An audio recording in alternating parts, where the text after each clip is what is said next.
Hennythemoor reporting live from the liquor store. And you know, I got my compadres, me amigos, off in the building with me, man. I got my boy landlord from Alabama and my brother Big West Coast in the building. So you know it's Cowboys Uncut, man. What's up with y'all today, man?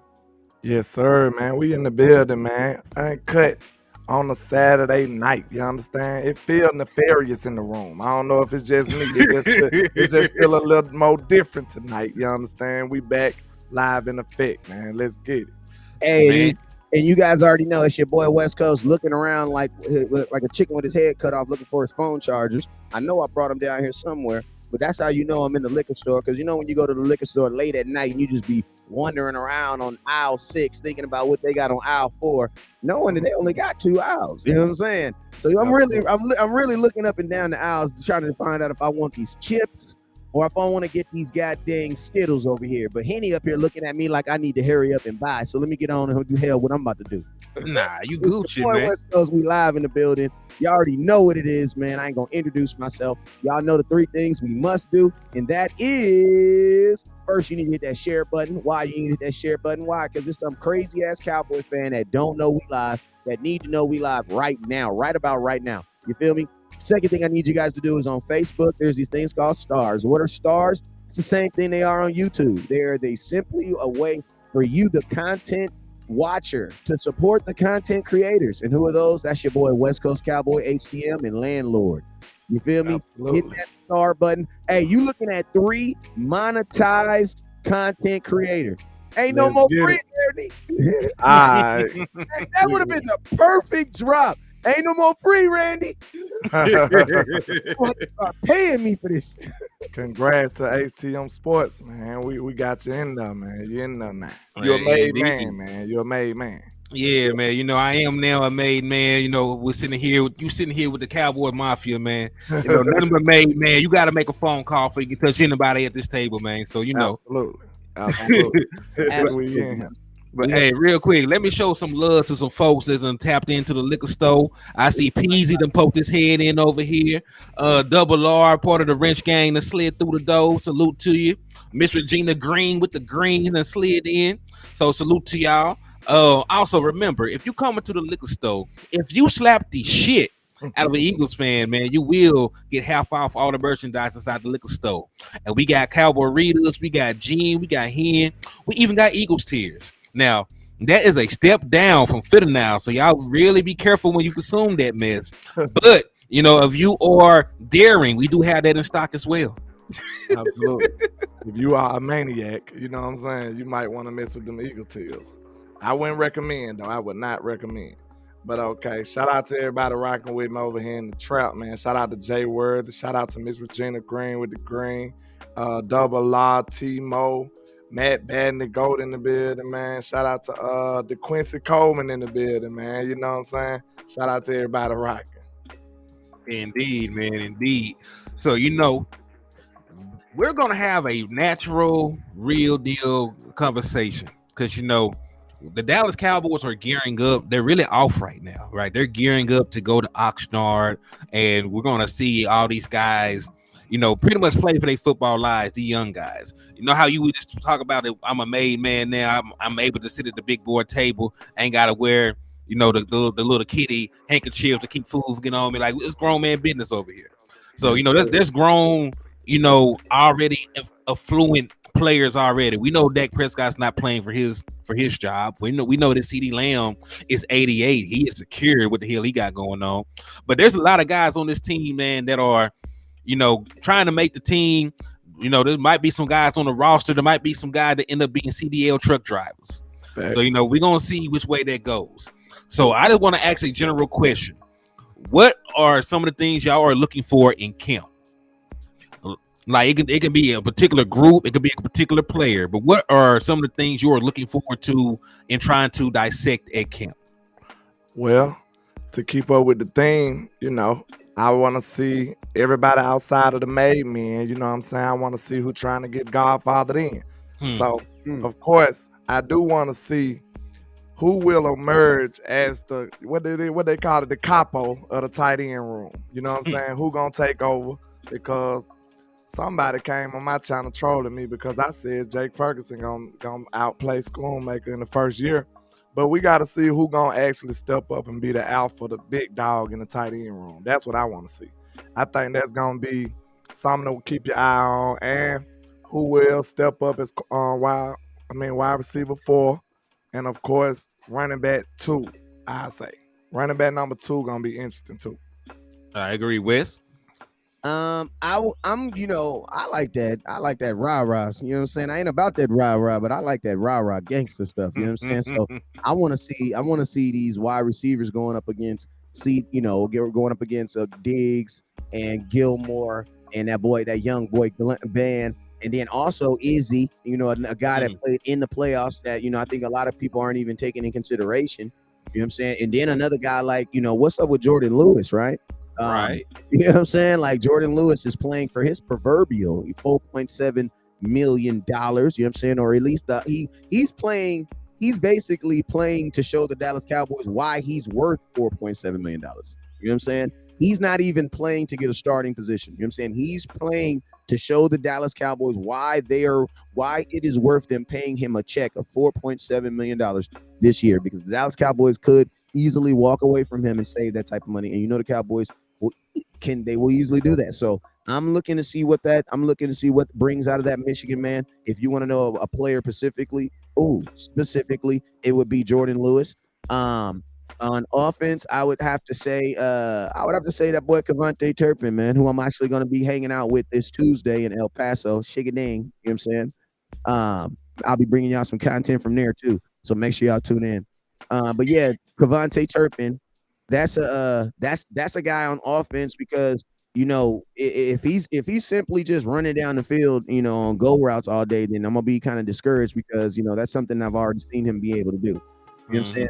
So I'm curious to see what the Cowboys, if they, obviously ain't gonna show too much, but on offense, I want to know what's the plan for him. You know what I'm saying?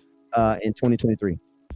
Yeah, I feel that, like I am more interested in the running back room right now, because there is a lot of question marks, in regards to that, even in regards to who's going to make the final team. Like I've been very vocal about how I feel about Ronald Jones. Some people say, man, he's really going to be running back too. Like I don't see it right now, but like that's a conversation some people are having.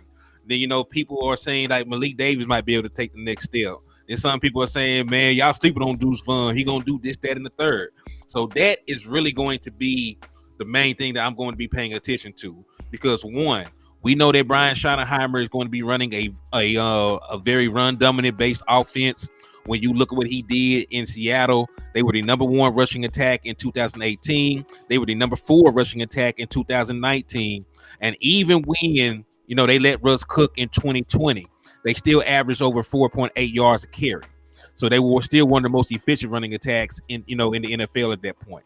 So, I want to see who can actually go in here and, thrive as running back too. Because to be honest with you, if somebody does not step up, the Dallas Cowboys are going to be running out like 4 different running backs, because he did it in Seattle. When Chris Carson went down, he only played 12 games. I forget which year it was, but there was like 4 different running backs that got like a bunch of carries, and even Russell Wilson was involved in the running game. So I want to see how that translates over to the Dallas Cowboys and what they want to implement, because we know that they switched the entire blocking scheme over from a gap style to a zone style blocking scheme. And on paper we have guys that fit it, right? On paper we have guys that fit the zone style run, but I still will feel more comfortable they did bring in at least one power back, because we saw with Marshawn Lynch excelled in the zone blocking scheme. True. Yeah, I mean, go ahead. You go ahead. I mean, the running back room, I say it like this. Everything that everybody said right now kind of highlighted. Turn the music down just a smidgen. I can do that for you, my brother. This is liquor store. Hey, you know what? You got your own. Listen, you got your own section of liquor in the liquor store, bro. You ain't got a trip. Shout out to Mafia Minds with the $5 super. He said they sleeping on Malik Davis. Listen to me. I like Malik though. I listen to me. You were supposed to be sleep on players.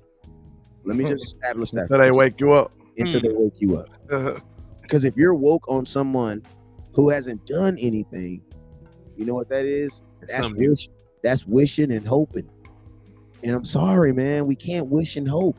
Listen to me. They're going to be in training camp in a month and a week. A month and a week, my mama going to be expecting a present because it's her birthday. And she going to be expecting to get in my car and drive to Oxnard to go see her Cowboys practice. What y'all think about that, though? Because it did come out. I think that was on Boss Cowboy and them show when they talked to Brian Briders that Malik Davis was kind of like pouting, and that's what kind of decreased his opportunities. So do y'all think he worked his way from up out of that doghouse, though? This is what I'll say. I think, and this, I'm gonna just keep it 100 with you. I think Brian Brodus was wrong for saying that, and I'm gonna tell you, and I'm gonna just keep it 100 with you. So you're saying that's that stuff that supposed to stay in house? That's that stuff that's 100% stay in the house. And I'm gonna tell you this right here. I don't like stuff like that because it doesn't give a player an opportunity to defend himself. You know what I'm saying? True. Because if he says it's not true, then he acknowledges a rumor. You know what I'm saying? And makes something bigger than what it is. And he's not big enough to do that. But then if he doesn't say anything and he doesn't do anything, then what happens? Then whatever the rumor was, the rumor just true. Yeah. Now, the thing that I think could have been better journalism on the whole aspect of everything is, bro, tag the dude, bro. Like, why didn't somebody, once they posted the video, why didn't somebody tag Malik Davis and ask his thoughts or opinions on it, man? You know what I'm saying? Because I just like that is for especially a young player, man. That could be something that could really detrimental. His view in these very fickle Dallas Cowboy fans, because every time he do something negative now is going to be based around him. Oh, was he pounding? Was he this? And then guess what? Could it be 100% true? Yes, but also it could be 100% false, man. So I don't like about it is I didn't like it. I ain't gonna lie. The thing I didn't like about the situation is, like, you mean to tell me we allow politics to hurt us in the game? Exactly.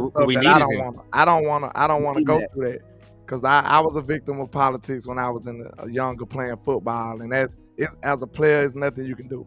Like, if a coach don't like you, it ain't nothing you can do. You could just play and hope for the best. You know what I'm saying? But you mean to tell me one of these coaches or one of these leadership positions, stubbornness kind of hurt us in the game? Because that's what that means. Because I really feel like Malik would have helped us. And if that's the case, you have a way bigger problem than anything. Because think about this. Malik Davis, in the grand scheme of everything, and no offense to him, is nobody. Right. And shout out to Regina Green for the donation. They got your entry into the raffle. So salute to you. Appreciate it, Regina. Like he's nobody. So last year with the third running back, right? Yeah. So it's like, you can't tell me that you're telling me that the Dallas Cowboys allowed the third running back to, you know what I'm saying? And I'm gonna tell you this right here. Honestly, I see it like this, right? Because 2 years ago, I had this kid named Roman. Kid was nasty. Little kid was Roman. But he was a crybaby, bro. Every time he hit the ground, he cried. You know what I'm saying?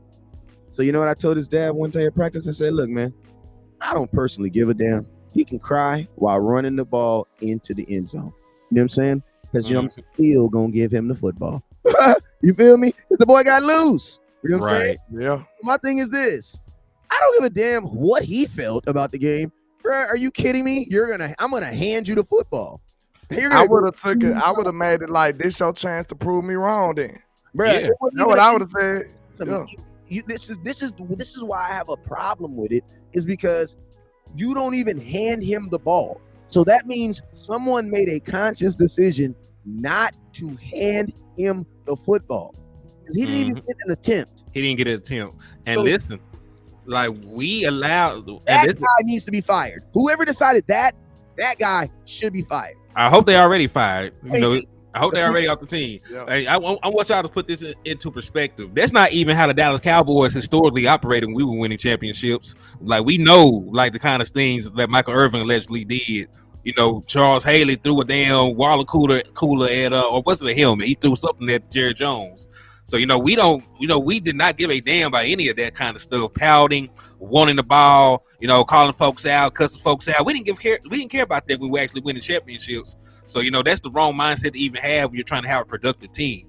Now, listen, I know he's a head case, but Antonio Brown lasted in Pittsburgh for over a decade, you know, playing ball at a high level. They know he was hard to deal with. They kept all that stuff in-house. You didn't know anything about this man, huh? Until they started barely making it into the playoffs. Yeah, then it started leaking out.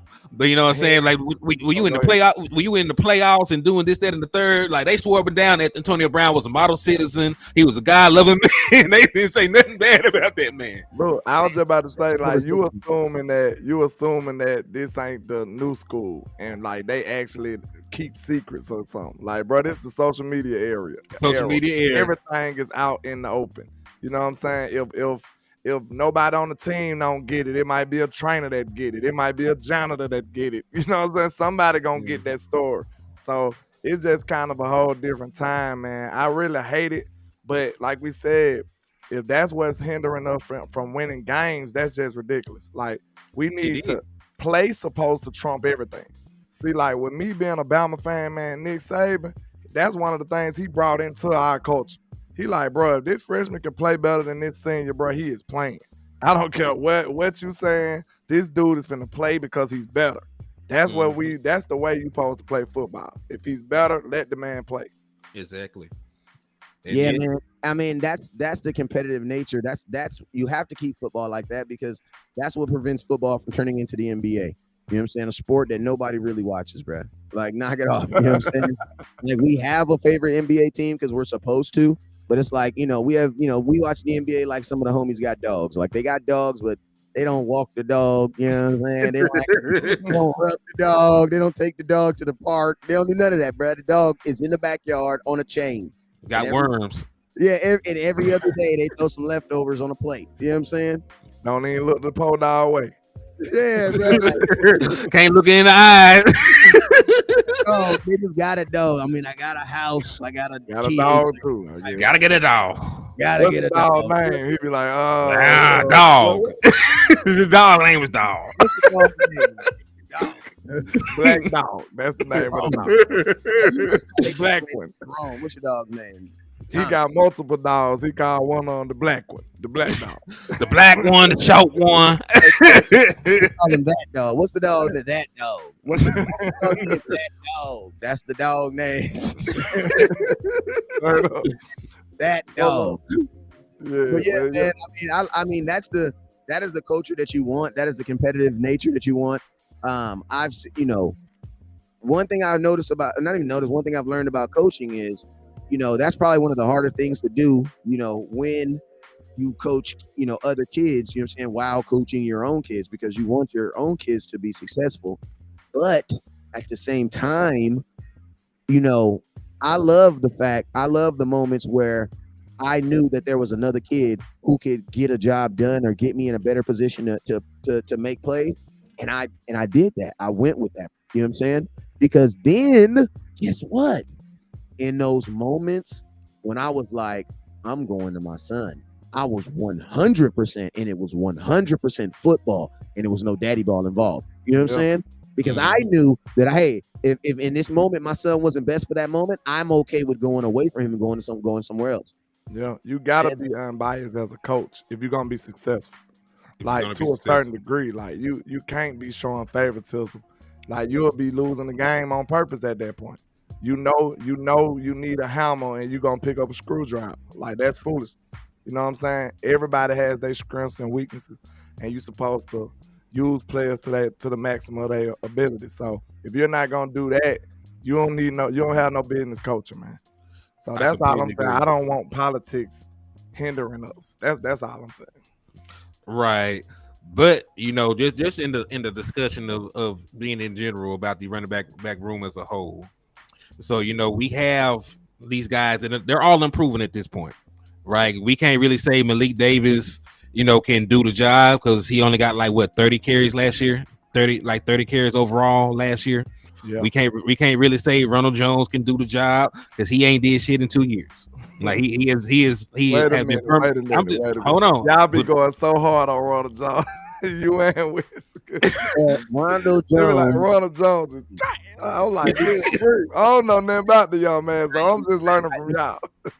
Listen to me. Ronald Jones, mama might watch this show. I'm not saying that your son is trash. I'll never say that. I don't like use those superlatives, but I will say this. Ronald Jones is a career backup running back. That's what he was at USC. That's what he's been in since he's in the NFL. I'm gonna tell you this right now. If you walk like a duck, you quack like a duck. That's just what it is.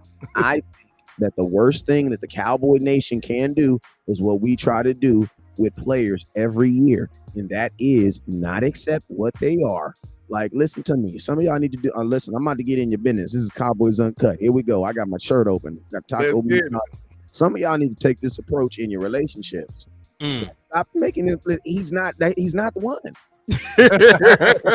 Like, he's not the one, bro. Like, belong to the street. Yes, if you said it in your head, say it out loud.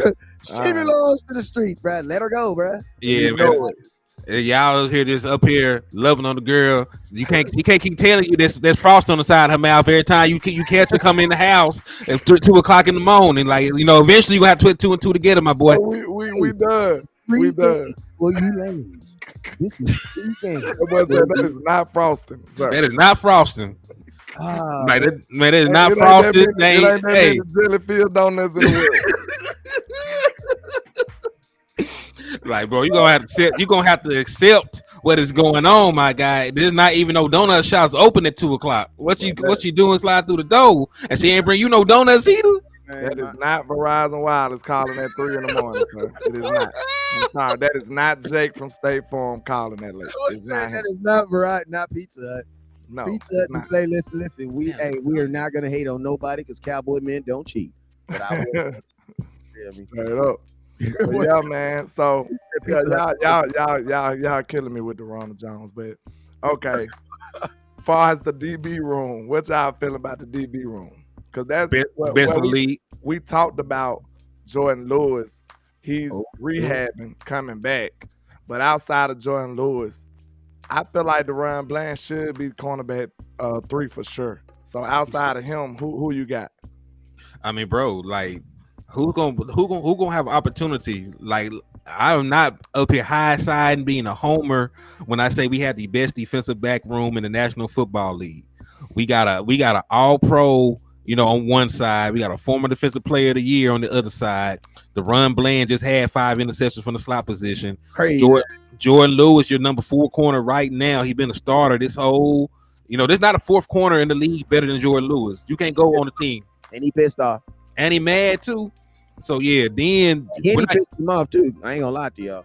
I probably did. But he was on the internet talking. He was on the Twitter and he was talking shit. He had them Twitter fingers. He had them Twitter fingers going. Bow. That's all I'm gonna say, man. I said the whole internet went crazy. I had to hit Henny like, how I got to put my shirt on. What is you out here doing to these good people? Over here bothering these good people. Over here bothering these good people. Man, but listen, just keep going down the line. And listen, Jordan Lewis, you can definitely play ball. But at that moment in time, I wanted that 4.7. I wanted that 4.7. I ain't gonna lie to you. If you're listening to a mixtape, right, or an album, and they said the worst artist you're gonna list on there is maybe like Snoop Dogg. You know what I'm saying? You're like, he a little outdated, but I can get jiggy with some Snoop. Okay? Uncle Snoop, Snoop. Everybody can get jiggy with Uncle Snoop. Yeah. Think about this. Your worst corner is Jordan Lewis, bruh. Oh, your I can get jiggy with that, bruh. I can listen to Snoop Dogg all day. We'd be all right. He got enough hits, right? And then we can go deeper because what role is Izzy gonna play on this team next year? He gonna play safety. He gonna be we forgot. You remember the other day we did the show? Somebody made a comment was like, y'all forgot about Izzy. How we forget about Izzy? And we interviewed. Shout out to Izzy, friend of the show. Oh man, friend of the show. And we interviewed the young man. Good grief. Hit it again. All right, we need that. Hey, shout out to Izzy McQuamu, man, friend of the show. Thank you for coming through. Absolutely. Bomb drop. We gotta get that voice drop too. Yeah, I like that. friend of the show. Yeah, I put a hand on that too. You know what I'm saying? Give me Izzy you might forget about Izzy McQuamu, but if you go put on that 49er tape, you will easily remember that boy had a hand. No, not the 49er Tampa tape. You know what I'm saying? Why that boy good?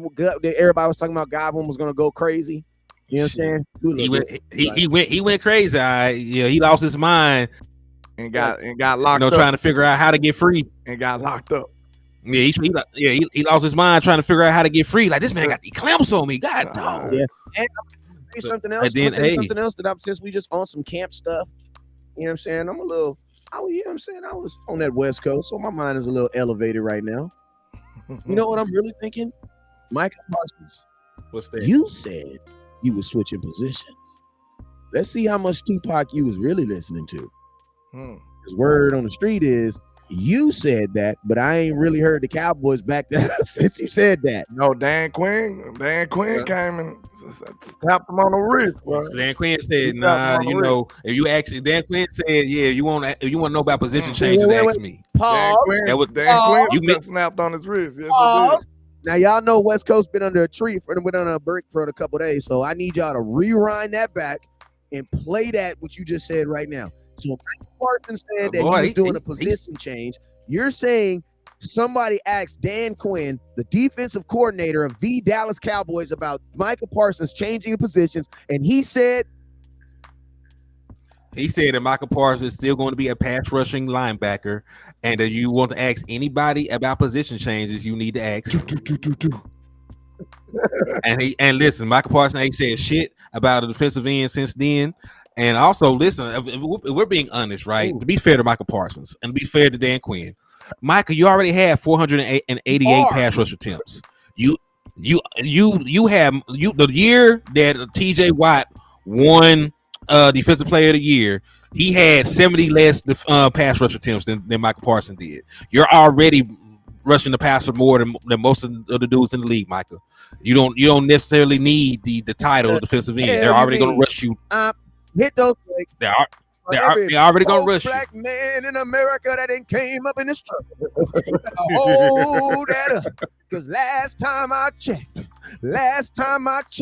linebackers don't make the same much as defensive ends, my brother. No, so they don't. Run. But I'm gonna push back on you on this though. What did TJ Watt listen? He played for Pittsburgh, bruh. There's a whole different world over there. Yeah, you're right. I'm just saying, like, he already an edge. Pittsburgh values defense, bro. They paid Joe Hayden. They do. Like they did pay my boy Joe Hayden. Hey, don't say that like Joe Hayden. It wasn't one of them. Come on now, hold on. I'm gonna tell you a better thing they did. They went and got Micah Fitzpatrick for the cheap, who became an All-Pro. They damn sure did. Pittsburgh is a team that likes defense. They have no problem. Like, that's their culture. They have no problem paying a defensive player. They have no problem. Cowboys, that is not in our culture, bro. Bro, listen to me. Listen to me. We really didn't want to play DeMarcus Ware. Don't say it. Stop it. Y'all stop it right now. We're going there, but they didn't. They still didn't pay him the second time around. So I'll give you that. DeMarcus Ware. Y'all love him now because he got a Super Bowl and it makes you feel weird. I know it, but they did not want to pay him, bro. Go ahead, Eddie. You can. What, you want somebody else? Go ahead. They paid. Well, I ain't gonna say nobody because listen, Michael Parsons is gonna probably have to hold out like everybody else came before him. I'm telling y'all, I don't think they gonna want that smoke. Dan ain't gonna stand for that either. Bro, Dan might be gone next year though. So. Listen to me, Dan. When Dan said that statement right there, Dan let you know where he on him on that side, bro. True. He did have to pick a side. I think that was Steve and John them brought Dan in the room. They said, hey, Mr. Dan, come here, let me holler at you. Hey, did they hit him with the leg cross? Yeah. You're gonna have to pick a side, sir. We know. Look, we know you. We know you're the players' coach. We're gonna need you to pick a side, sir. You know what I'm saying? We need you to do our dirty work. So you're gonna have to tighten Mike Parsons up. That's the monster you created, Dr. Frankenstein. So hey, we're gonna need you to go handle that. You know the monster you created. Just so y'all know, the Frankenstein monster did kill Frankenstein. So Dan, you might need to calm down right calm now. down a little bit. So Dan, let me tell you, Dan, did I ever tell you about this pie? I ever tell you Yeah. about this? But You I ain't gonna lie though, I just don't think they want to have that because Micah ain't gonna buzz, bro. Micah talk about everything, bro. Can I be a Micah hater? is gonna go nuclear, bro. Can I'm I be a telling hater? you. Can I be a hater? Go though? ahead. Go ahead. Of I'll course. be a hater. You know, you got all these sacks, bro. Right? You know all these sacks, right? But the Cowboys, you know, they ask themselves, because you know when Micah go in that office, it's gonna be Micah's gonna have to say every reason why you should pay me. The Cowboys gonna have every reason why you should what? Not pay me. Not paying. So let's flip it on this side. And let's be bipartisan and show the people that we can be bipartisan. Big word alert. Ah man. Big word. Big word. Big word. Alert. Let's show that we can be bipartisan. 6-syllable word. And think like the organization. All right, I'm gonna tell you this right here. If I'm thinking like Jerry Jones, why I don't want to pay Micah Parsons? Well, Micah, you know, we had all those sacks, but if you really look about it, you really think about it, Micah, it was really our abilities not to be able to stop the run that really sealed our deal. That's why we went and got the big joker Mozzie. The big joke. He built like a Mazda, but he's Mazda. So Micah, you know, I know you got the 14 sacks, but you got to think Dorrance Armstrong had 7 sacks. But though, my bad. Correction, he had 9, and then Sam Williams, landlord, he calls him Slam Williams. Slam. How many sacks you think he gonna get? Look, that'll be funny, Jerry, like that old landlord. That old landlord.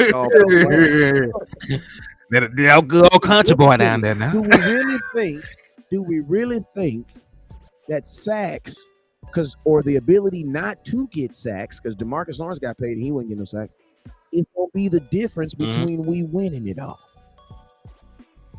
That's a question Mike got to answer, bro. Yeah. Go ahead, Henny. What's your hate? Let me hear something. And don't nobody clip All this right. and send this to Micah Parsons like, hey man, they over there hating on you, man. You better. He This will is hate on respond. purpose. This is hate on purpose. This is hate on purpose. Go ahead, Henny. Hate on You're purpose. Jerry Jones. You're Jerry I can't- Jones. Why aren't you paying Micah early, man? Let me know. Well, you know, there's this boy out there that's slaying the ball real good. You know, we sort of need to give Mr. Prescott about $50 million next year, Micah. And I know you like to win, and it all starts and ends with the quarterback, Micah. So I need you, just hold what you got. I'm gonna get back to you. I promise you. He said, "Hold what you got." That ain't no southern term. Hold what you got. Hold what you got now. That is the most disrespectful thing I ever heard in my life. That boy said, just hold what you got in your pockets. Hold what you got. Actually, let me go get this money to a whole nother dude. And me and Roger said, Jerry gonna say, I need me some glory hole. Oh, that's all I need. That boy Yeah, said, go hold what you got in your pockets. Hold what you got. Landlord from Wakanda said pay that boy some cash. Don't even pay the man on You gotta Saturday. pay Mike on the He said- table. Look, Just I'm lay him on telling the you right table. now, I ain't gonna lie, y'all. My take kind of crazy because I mean, Hey, what's the hate I'ma you gonna try to- give? I'm gonna You try Jerry to bring Jones. Bill some hate. All he could say is, well, you're not one of those Von Millers and those what his name is, Hey, but Ryan dude from L.A. listen to me. He is. You're not him. You're not Bosa. You're Aaron- not Aaron Aaron Donald. And how many defensive He is players for of the us. year you got, Micah? You didn't even get a vote. No. They gonna say you didn't even get a vote, Micah. I need y'all to know. This is hey, This is parody. Don't take this and send this to the Now, Micah look. now. Look, you know how nefarious that negotiating table is in the Joneses office now. Them boys is probably the most nefarious people ever. Man, In the world, I would Craig. not want to negotiate with them. So you already know Dollar Bill is gonna bring out everything, the kitchen sink at Mike. who said you didn't even get a vote? And you ain't even getting no vote, sir. Shout out to Mafia. Hey, this your Shout out super, to my boy. Mafia Mile. He says, I've never been too hard on Jerry. But if he ever let Micah go, I'm gonna jump on that Jerry hate bus. I feel you, bro. Cause look, this the one thing. Hold on 1 second. This the one thing with me. I'm confident in the Cowboys on almost every other aspect, but this time around, I'm gonna be real. I think Micah might be their match, bro. Cause look, Micah the one that ain't scared to get dirty with them, bro. And he has the production. He ain't scared to get dirty with them, bro. Everybody else still was kind of reserved. Even though the Joneses was being super dirty, they still was kind of reserved. They like, well, I'm not studying what they talking about. You remember how many shots Dak shot down? He wasn't really playing with them. Micah gonna come right back with them. Micah gonna be toe-to-toe with them, bro. I don't think they want that kind of smoke with Micah. I think Micah's trying to be in front of them. He might start dissing them first. Yeah, like Micah is like, because this the thing, man. Like Micah not dumb, and we all knew what he was doing when he said he was going to be, moving to DN. Like, how can you move to DN? You're already a DN. Like, you know what I'm saying? I'm moving to my house. Okay, well, you live there. like you've been there for 15 years, but cool. If you want to have a housewarming 3 years later, that's basically what Micah said. He basically said, I'm gonna have a housewarming 2 years later. You know what I'm saying? We didn't already been to the crib. You know what I'm saying? Kicked it and everything. You know what I'm saying? Now you want to have a housewarming. You know what I'm saying? Because we already know what you are, and that is a defensive end. You want to recognize to the world. But I say like this, when it comes to this contract, Micah Parsons has to view himself the exact same way Zeke viewed himself. And that is, if you wait, you might not get the contract. The reason being is because guess what? Micah, right now you have a thing that's on your side called injury-free. Praise God, man. And that is a huge weapon. True. Man, no matter how many sacks you get, once you start getting dinged up, they 100% use that against you because they want you to start showing that you can play longer. Like, what the hell you mean I can show I can play if I can, when I do play, I can execute. You know what I'm saying? Nobody tripping on Tyron Smith, but I got to show play. That's weird, right? Yeah. You know what I'm saying?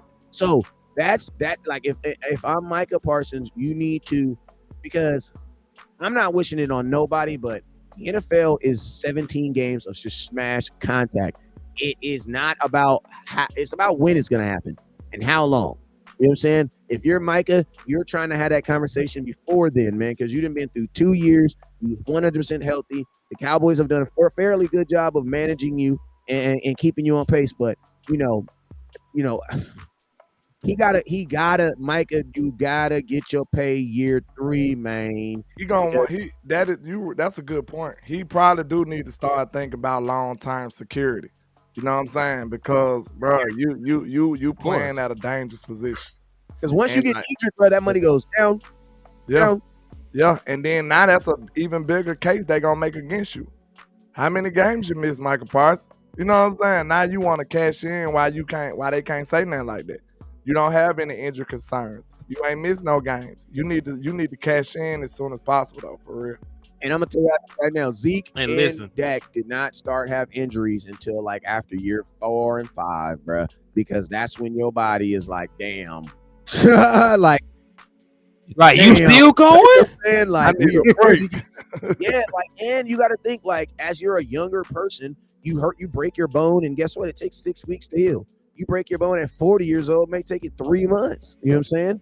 Your ability to heal and bounce back is just faster as a young athlete, and your ability to play at a high. I'm gonna tell you something else that is also different too when you're young. Your ability to play at a high level, even though you're injured, because we all play football on here, and there's one thing for true: you ain't never 100% healthy except for week 1. And if you healthy week one, you probably didn't have a good off season. You know what I'm saying? Because it take longer for you to heal too the older you get. You know exactly. Yeah. Exactly. So that's why if you're Micah, and you got to think like this, like as you get older, it's like, think of Michael Jordan. Michael Jordan, as a younger player, was an explosive dunk on your ass player. But as he got older, he learned Michael Jordan post game and what? The fadeaway. Yeah. Jordan almost had 2 different careers where he was literally an electric dunk on you, then he just turned into this fadeaway guy. You know That's kind of what Brian did too, though. Exactly. So that's a question that you ask the Dallas Cowboys. Micah Parsons, I make you one of the highest paid defensive players ever.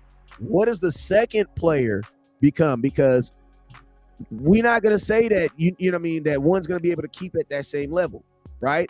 So if it's all gonna be pass rush, then the Cowboys need to invest in that. You know what I'm saying? And keep him there. And then and more importantly, pay the dude. Pay him early, because the Cowboys should have learned that with Dak Prescott and with every single person, every time you bet, listen to me, every single time the Dallas Cowboys bet against a player on a contract, the player goes crazy. Every day. Listen, they always with a lose. player, Michael Gallup. That's all I'm gonna say. Listen, they always lose when they try to bet against their players. They betted against Dak Prescott. It cost them. To bet against him twice. It cost them a lot of money, right? Because he went out. Yeah, DeMarcus Lawrence. They really tried to bet against Zeke. He had to go to Cabo though. He really is the one person that got ahead of that train that was coming for him. Because Ezekiel Elliott would not have gotten a long-term deal with the Dallas Cowboys had he not did what he did. You know what I'm saying? They would have let him play out that rookie deal. Right, they probably would have franchise tagged him once or twice. Then, hey, that's 7 years. It's over with, just like it is for him now. Just like he's gone now, man. Because I feel like they kind of showed you a little, like, what can I say? A little progression in the right direction. Bars the way they did Donovan Wilson. Donovan Wilson didn't get a long-term deal though. That's why I won't give them the whole bone. I just throw him a little doggy treat or something. You know what I'm saying? He got 3 years, didn't he? That's pretty long. That's pretty long. That's long for a safety and longer than what the Dallas Cowboys ever do. I don't think the Cowboys wouldn't have signed him, bro. We wouldn't have got Donovan Wilson back if we was operating under the way the Cowboys usually operate. We wouldn't have signed him. But they did not resign Jaron Kearse to a long-term deal, did they? They only gave that boy 2 years. This is last year in Dallas. Right here. I think the reason why they're doing that with the safeties is because you have to make the safeties indispensable. Because, bro, using the safeties the way you're using them, there's no way in hell you should. It's like, bro, you can't, if you're gonna use these safeties like this, you have to be able to. I don't want to be disrespectful, but you got to drive them like a rental, bro. Like, you know what I'm saying? Like, and like you can't say in and out. Bro, you can't be, if you're going to use Donovan Wilson the way you're using him right now, bro, you can't sign him to no 5-year deal because he's not going to make it, bro. Like, about this. Them boys is little, bro. Right them now, boys is little. Listen to me. Right now, I can guarantee you that dudes is going to miss games, bro. That's just what it is. They're going to miss games. It's now about when they're going to miss games and managing games. And guess what? As an older man, I've accepted that I can't, I'm lactose. I can't mess with the milks, right? I can't mess with cheeses, you know what I'm saying? I can't mess with it, right? It's something else that I've also understood as an older blogger and an older football watcher. Injuries are a part of the game, bro. They are a part of the game, like winning and losing, bro. Yep. So now that's why you're able, like when people be like, oh, well, what would you do with Tyron Smith? You know what I would do? He wouldn't play to week 6. Why? Because I'm factoring that in already. They do it in baseball, nobody trips. You know what I'm saying? Football is just a sport where it's like you gotta play all 17 games, bro. They're not doing it in any other sport, bro. Then they trying to push for even more games. They want 18. This gonna change the whole strategy you have for surviving throughout the season. Know what I'm saying? That's probably the main reason they giving you the extra quarterback slot. Know what I'm saying? Mm-hmm. Because this is a long gauntlet of games that you got to survive. So it's not good for players like Donovan Wilson and J-Ron them. They small, playing out of position. You know what I'm saying? We asking them a lot. That's a lot of strain on them. And the hypocritical thing in the whole hypocritical thing in that new rule though is 2 years ago they let Denver Broncos start a wide receiver at quarterback. Want to know why? Because it was a game that it didn't matter.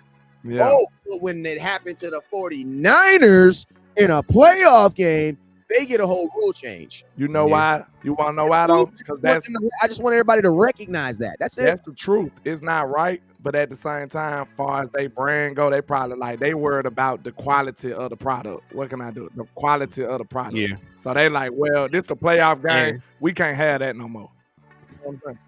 Well, I'm gonna say this one thing. I know it's out subject, but it's about the Tyron Smith thing. I don't know if I would keep him out for 6 straight weeks, but I'm damn sure going to mitigate when I put him in. You know what I'm saying? Like, hey, if I'm playing the Giants, I might not need him. But he might play 2 games in that first 6 weeks though. Cause I might need him to stop the 40. I might need him to stop the 49ers, but I may not need him to stop. You know what I'm saying? But I definitely will mitigate that. You're right. You got an early bye. Shit's this early, year. I don't dog. like it. Like week 8 or 9, That's something like that. It's mid-season, though. early as hell. I don't mind The that. way our schedule be set up, bro, we need a good position of our bye. Cause we got all them games at like back to back, like 3 games in 13 days or something crazy like that. You'll never get a bye in November because we are the Dallas Cowboys. It ain't gotta be that late in the season. I'm just saying, like, just set us up. It can only be in October. Like our bye, it can only be in October because you got It'll be in December. You can't get a bye in December. That's not that late. Yeah, they're not gonna give you a bye in week 15. But I'm gonna tell you what I honestly think the NFL should do for the whole bye system. I think that they should have rotating bye because that's what they do in flag, where it's rotating byes, right? Where it they take 16 teams. 16 teams would have a bye like week 8, and then the other 16 teams would have a bye week 9. You know what I'm saying? So it's even as fair as it's possible. You know what I'm saying? And it's basically like a breakup, like on the half. And what I would do is I would move the trade deadline to week 10. You know what I'm saying? Because then you have literally a 2-week thing to get a player in and where you don't have to play him. You know what I'm saying? And it makes freaking sense. Like, it doesn't make sense for Denver to have their bye week 7 and then have to play 10 straight games and then go into the playoffs. That's horrible. You know what I'm saying? I want, because you got to think, man, at the bye, a lot of times that's when teams change, what the little things they're going to change. They little tweaks for the season. Yeah. Yeah. But I don't like, we usually be due for a break around the time we going towards the playoffs and stuff, though. That's what I don't be liking, because we be coming right off all them games and other people don't. So I don't be liking that, man. But maybe this year, Mike McCarthy, this is like, his 3rd year, 4th year, like having to deal with this type of gauntlet that the Cowboys do. So maybe he found a system that he liked the best, because I ain't gonna lie, down the stretch, it seemed like we got a little tired. You could tell by the performances. Know what I'm saying? I know that Tennessee game, we looked like a tired football team. We were a tired football team. We just played 3 games in like a 12 or 13 game stretch. You know what I'm saying? There's a lot to try and recuperate from, man. You just played. You just played like a couple days ago. Now you coming off a high. You just played your divisional rival, the folks that hate you the most. So like, shit. I think it's hard. It's hard to get up. But then you already knew they weren't playing nobody. It's hard to get up physically and mentally for games like that. But they came out with a win. We still won by the amount of points that people say we would win by. My little daughter on here, like, my happy Father's Day. That's my daughter Harmony right there. My little girl. Hey, Harmony. Hey, salute to Harmony, man. But yeah, indeed. Yeah, all right though. So let me ask you about this, man. And this is totally out subject, but I wanted to bring this back around, to the little camp talk that we started with. So in camp, right? I was just going to ask you, because we do have that question about Tyron Smith, right? Hey, and also real quick, shout out to Melvin Brownlee for the $10 donation. They got you an entry into the Dallas Cowboys ticket raffle. So if y'all want, she sent the donation over here. Hey, real quick, shout out, hey man, y'all know I be tripping, bro. Shout out to Regina Gein with the $10 donation. Shout out to Melvin Brownlee with the $10 donation. I appreciate you, man. Shout out to y'all. Shout out to Melvin on this end too, man. That's dope the way y'all show love to everybody. We appreciate y'all. Hey, we definitely appreciate that, man. That's love right there. But now, because we do know for a fact, right? Part of keeping Tyron Smith is mitigating, the fact that he does have a injury history. So who are you expecting to step up in that swing tackle role, or are you expecting somebody to be a swing guard to kick Tyler Smith back out? What would you prefer? Because me personally, I would want us just to find a really good swing tackle so we don't have to play musical chairs with the offensive line. Because if Tyler Smith goes to left tackle, that means somebody else has to come up and play left guard. So there's 2 different people playing, in different positions. So that's what 40% of your line is different at that point. So I really would prefer us just to have a really good left guard. A really good swing tackle to step up during preseason that we can plug and play. But what are y'all thoughts? I would say, who are the best 5 that I have? I would say who my first best 5 offensive linemen, regardless of position. And then I would write those 5 guys on a piece of paper. And then I would just hope that I have 2 tackles, 2 guards, and a center in there. Just go for what's best. Go for it, bro. Cause I ain't gonna lie, like that's a tough question because I mean we got bodies, but we just don't know what they gonna do. We don't know the level of life.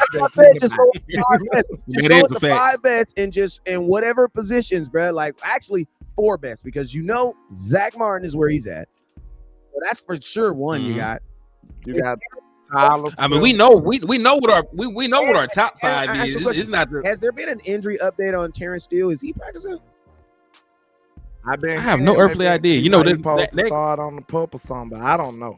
Because listen to me, we might be counting a guy who's not even there.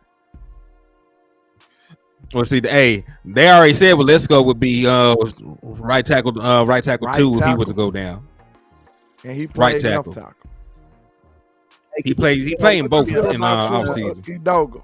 Do you think he actually got a chance? No, I said he's a body. I think he's horrible. He's a body. Then you got another body in the Bass kid. You got another body in Let's Go. Oh, hold on. Hey, I'm standing on the table for TJ Bass. He's a body at this point. We don't know. He a body at this point. You're right. Level of life inside the body. We just know he's there. Why you standing on the table for that dude? I need to know. Yeah. TJ Bass is a guy. Because we know you don't stand on the table for nobody. How much did the cash I like TJ Bass. How much did he send you?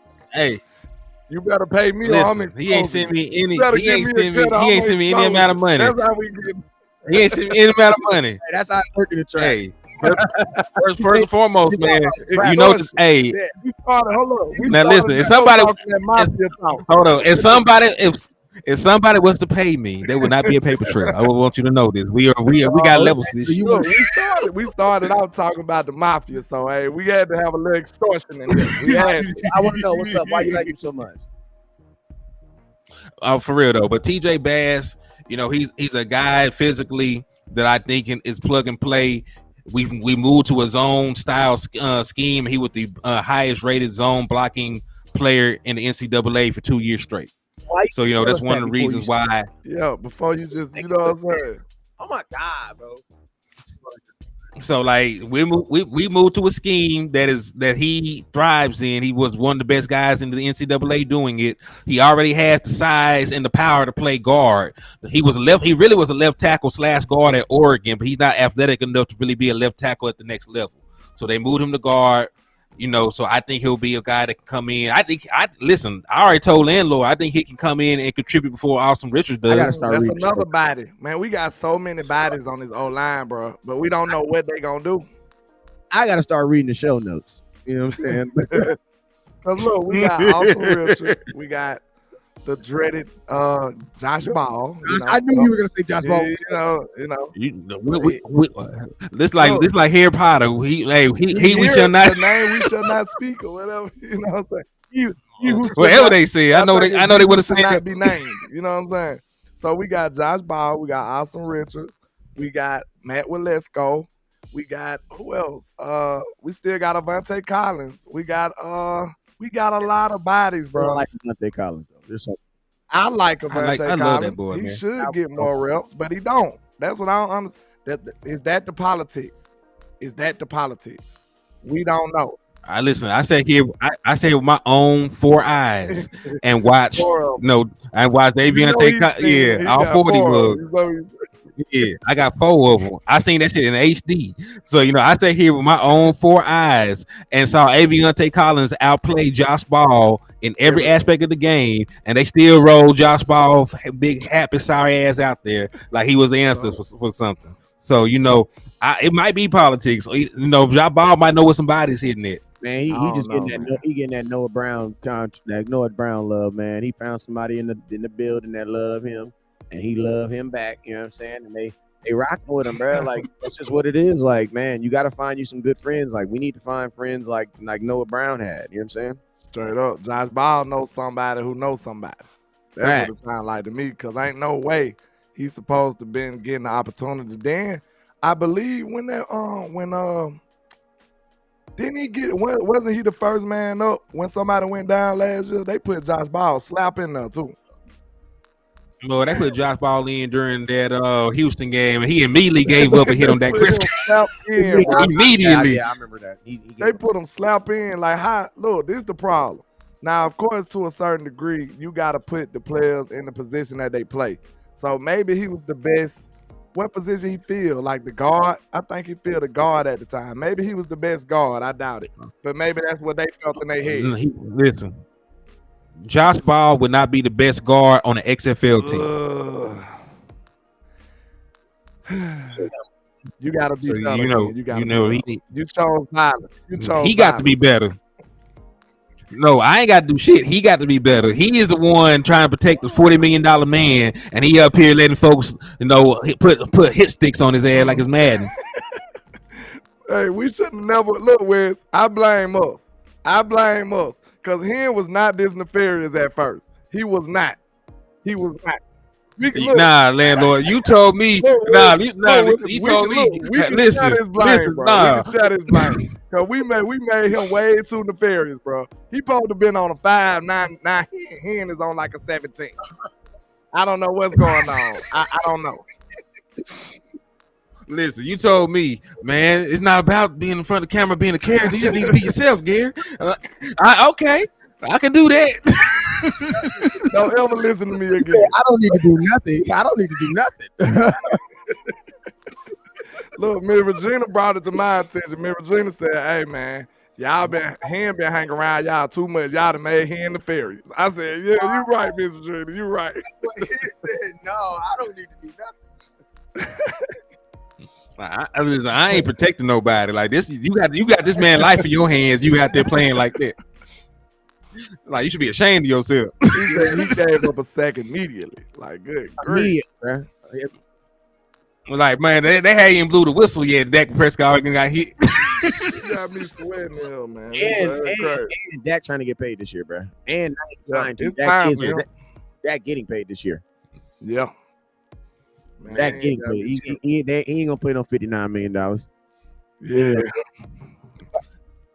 Man, he ain't pay. Yeah, listen, Dak Prescott gonna get paid by default. I don't even know what people are talking about. Like, Dak Prescott can go out here and throw 20 interceptions. He finna get a contract extension next year. I don't give a damn what people talking about. Like, I just need y'all to put this in perspective. Jerry Jones is not paying he ain't gonna pay his own son $59 million, for a year of work. So he's not gonna pay Dak Prescott $59 million for a year of work. So Dak Prescott gonna get an extension. It doesn't matter what he do this year, even though I expect him to ball. I expect him to go crazy, but he's gonna get a contract extension by necessity. He's gonna get about $50 million or more. People are gonna cry about it. Like, listen, Dak Prescott could win MVP in the Super Bowl. Somebody's still gonna say he's overpaid. Well, if Brandon Cooks wouldn't have got wide open, we still wouldn't have won the Super Bowl. So what you giving Dak the credit for?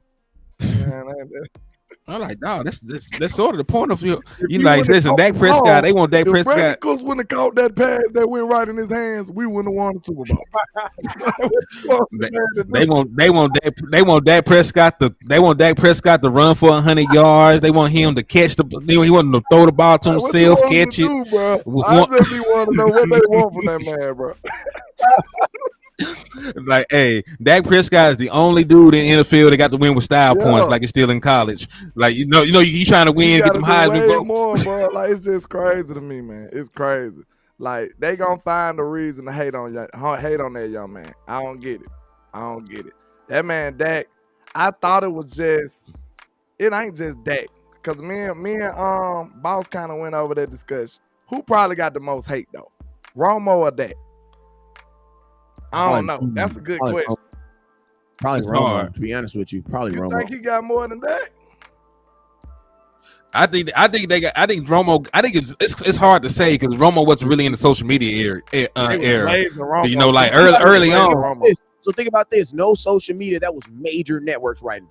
Yep, they was killing Romo. But look, though, one thing I will say, to me, Lil Wayne and the distant man. Romo, the way Romo got his blame though.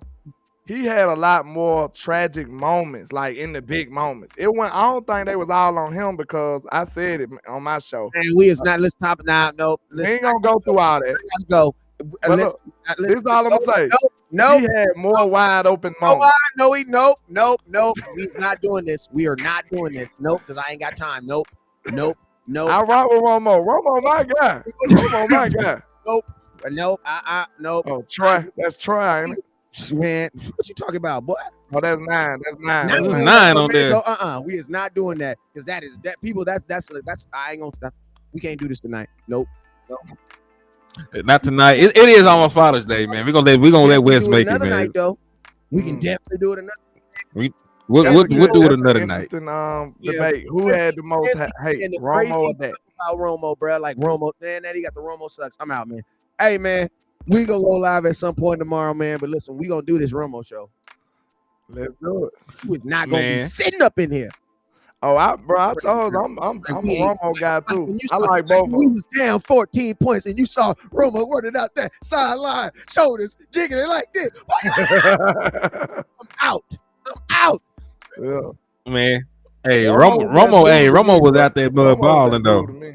Bro, Romo, I just don't feel like we put the team around versus the Denver Broncos threw an obvious interception. Why? Because bro, you didn't threw 5. They didn't played all games, and they blamed him. Bro. He went toe to toe with a legend. Even though the defense gave up 51 points. They out here dropping NCAA scores on the 49. I think the score was like 49, 51. Yeah, he was chasing 51, bro. Yeah, that was tough, man. I just remember the moments was just too much like out in the open. Like it was like the end of the game. Romo, interception. I think that happened more to Romo than that. And that's what gave. Yeah, because he didn't throw in. The points. That's what it was really. If you really watched the game, it was like Romo would score. I just did the situation not too long ago. It'll be like the defense, Romo will score and we'll be up like 3, and then the other team will come right back and score.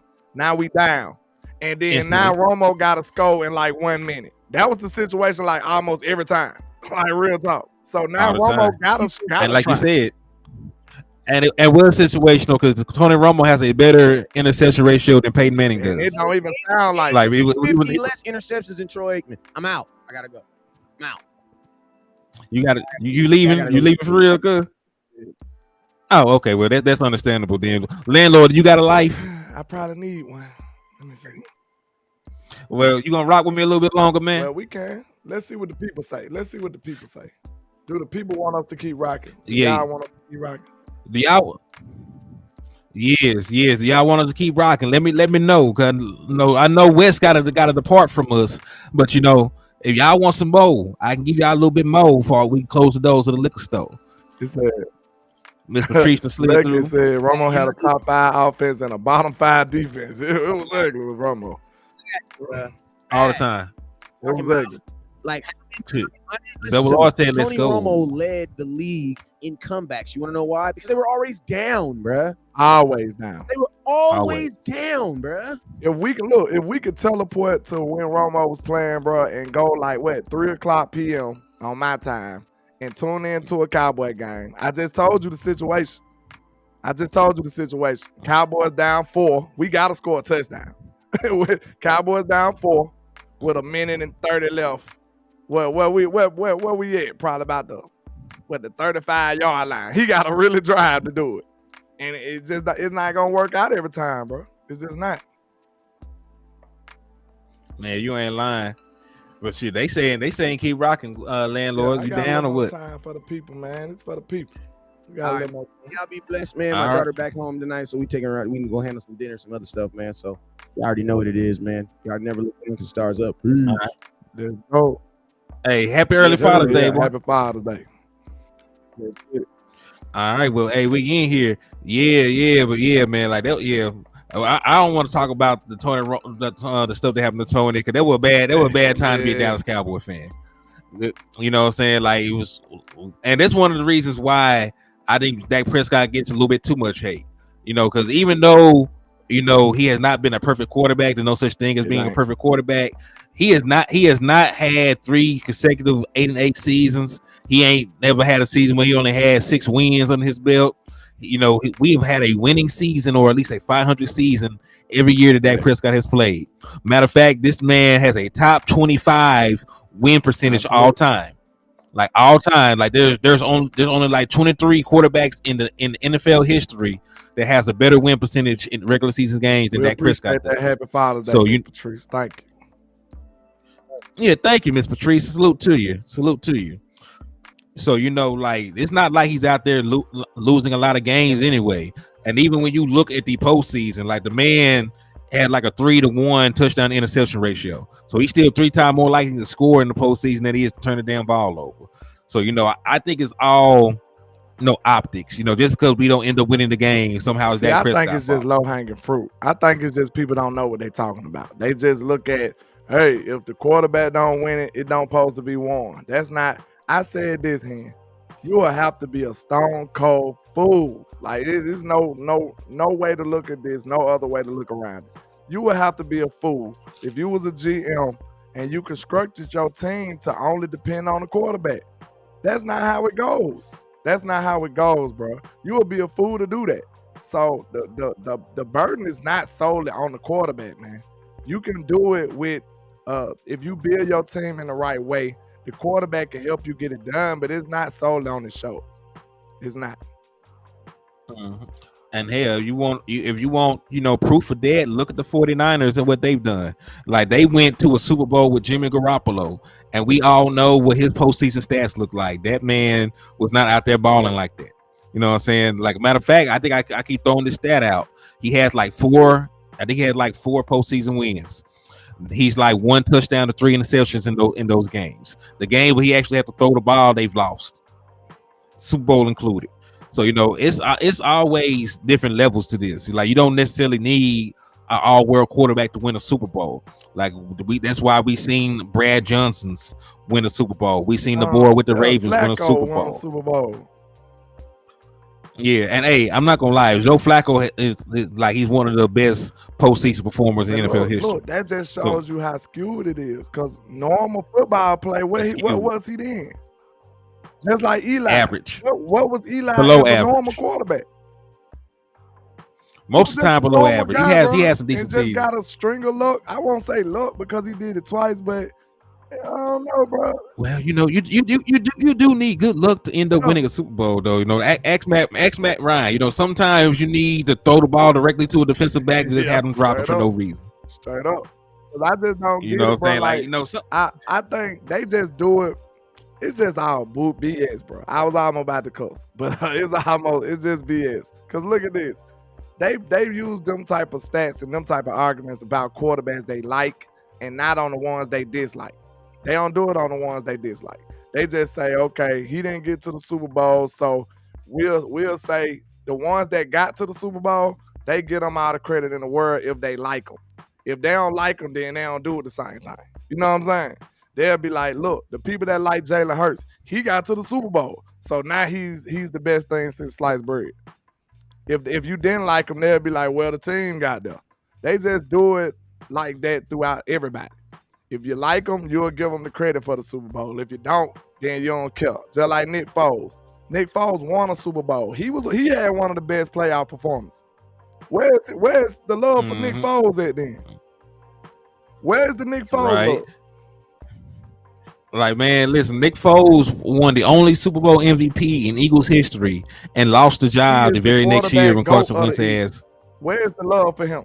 Yes, no love. And then listen, like they said, like Jim McMahon won a Super Bowl. We never hear about Jim McMahon. We hear about the 85 Bears defense. We don't hear about his contributions. If you're going to be the man that make that argument that the quarterback got to win a Super Bowl, well, we need to go get Nick Foles then.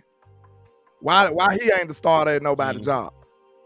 If it's all about Super Bowls and quarterbacks winning them, we need him then, don't it? We need to go get Nick Foles. Apparently. But don't nobody else think like that because he's not. Well, I don't even know if he got a job right now. You know, he lost his job. But the point is, it's not like it's open and closed. Even if you're a great quarterback, it's not guaranteed that you'll be a Super Bowl winner. Phillip Rivers was one of the best prospects, coming out of college. Marino, might be before your time. Fran Tarkenton threw for almost 50,000 yards, before they were even throwing the ball like that. He was a Viking though, so he never won a title. It just happens like that, man. It's more than that. It takes more. It's not just the quarterback, man. You could tell, like, man, it just be people with agendas that say little surface level stuff like that. They couldn't be honest. That's doing nasty, dishonest work. If you just saying, oh, the quarterback, it's his fault. Everything is the quarterback fault. That means you have an agenda on the low. You just don't want to reveal what it truly is. That's all it is. Real talk. Facts. Free boosting. You know what I'm saying? They trying to pin that man. They trying to pin that man for Instagram Live. That ain't gonna stick. Yeah, they wilding. Dak can't even get us to listen. Dak shouldn't have to get us though. Hold on. Let me ask you a question. What was Peyton Manning's playoff record going into his 8th year? Ask the question. Put it in the chat box for me. What was Drew Brees' playoff record going into his 8th year? If we finna do this with the Quincy, just let me know so I can mentally prepare myself. We're going to do it for a couple seconds till we go back to more important things. I just like asking regular questions. What was Matthew Stafford's playoff record going into year 8? Nothing. He was terrible. Yeah, so Drew Brees had one playoff win going into his 8th year. Peyton Manning was 2-4 with the same playoff record as Dak Prescott. No, he did not get a Super Bowl till year 9. The why I asked you what was his playoff record going into year 8. You're saying he got a Super Bowl, but he did not get a Super Bowl till longer than Dak Prescott's been playing right now. Yeah. You can, yeah, exactly. That's the point. They had worse playoff records at the same point of their career as Dak Prescott. That's the point you're not getting to, Quincy. You talk about stuff they did over the course of 20 years. Quincy so gangster. He hate on Facebook and YouTube. They're on a different level, mate. Then look, I tell him every morning because when I do my show, it be in the morning. I say he wake up out the bed, roll over, stretch, brush his teeth, and then continue to hate on Dak Prescott. So he did that and then came back later on the night and kept hating on. I don't know what he did. Boy, hey, the Quincy. Drew Brees could not carry a team in San Diego the way he lost his job.